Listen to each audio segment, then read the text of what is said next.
नमस्कार, स्वागत है आप सभी का एनएफ न्यूज पर। मैं हूं आपके साथ रोहित। सबसे पहले आप सभी का तहे दिल से शुक्रिया 2 करोड़ का परिवार करने के लिए। और खबर इस वक्त महाराष्ट्र से है सबसे बड़ी, क्योंकि शिंदे गुट ने इस वक्त सबसे बड़ा दावा शपथ ग्रहण से ठीक पहले कर दिया है। शिंदे गुट ने कह दिया है कि बात हुई थी सीएम बनाने की और सीएम शिंदे गुट का ही होगा। ये हमारी बात बीजेपी से हुई थी।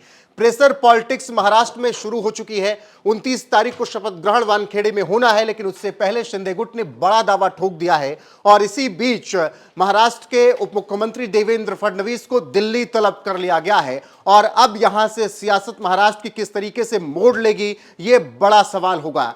क्योंकि जब महायुति ने शानदार प्रदर्शन करते हुए महाविकास अघाड़ी को चुनावी मैदान में शिकस्त दी, तो उसके बाद से ही कहा जाने लगा कि 130 से ज्यादा सीट लाने वाली बीजेपी का ही मुख्यमंत्री होगा। और इस बीच ये भी बात चलती रही कि क्या बिहार वाला मॉडल लागू किया जा सकता है, क्या जिस तरीके से बिहार में नीतीश कुमार को बीजेपी ने सीएम बनाया, क्या उसी तरीके से महाराष्ट्र में शिंदे को कंटिन्यू कर सकते हैं।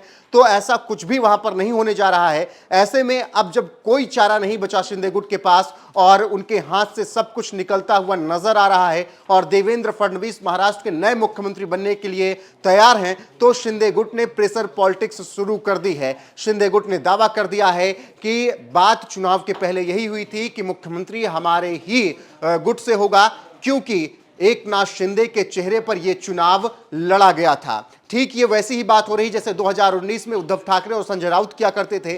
संजय राउत लगातार सुबह शाम दोपहर यही कहते थे कि मुख्यमंत्री होगा तो शिवसेना का होगा, मुख्यमंत्री होगा तो शिवसेना का होगा, मुख्यमंत्री होगा तो शिवसेना का होगा। और आखिरकार बीजेपी ने गठबंधन तोड़ लिया था और फिर मुख्यमंत्री तो शिवसेना का बन गया था, लेकिन उद्धव ठाकरे की राजनीतिक करियर पर वहीं से ग्रहण लगना भी शुरू हो गया। क्योंकि एकनाथ शिंदे ने बगावत की, पार्टी तोड़ी, बीजेपी के साथ आकर मिले, अजित पवार भी कुछ दिन बाद साथ आ गए और फिर बीजेपी के साथ उन्होंने सत्ता हासिल कर ली। देवेंद्र फडणवीस ने स्वीकार किया उप मुख्यमंत्री बनना और एकनाथ शिंदे को मुख्यमंत्री बनाया गया। लेकिन अब जब सबसे बड़ी पार्टी बीजेपी बन चुकी है, 130 से ज्यादा सीटें बीजेपी के पास महाराष्ट्र में हैं, तो फिर तस्वीरें साफ हैं कि महाराष्ट्र में बीजेपी का ही मुख्यमंत्री होगा। लेकिन एकनाथ शिंदे गुट ने जो पॉलिटिक्स शुरू की है उसे प्रेशर पॉलिटिक्स ही कहा जाता है। एकनाथ शिंदे पहले ही कह चुके हैं कि जो मोदी और शाह तय करेंगे हम वो मान लेंगे। इसीलिए देवेंद्र फडणवीस को भी केंद्रीय नेतृत्व ने तलब कर लिया है। बात यहां यह भी चल रही थी कि आरएसएस का चहेता ही मुख्यमंत्री बनेगा,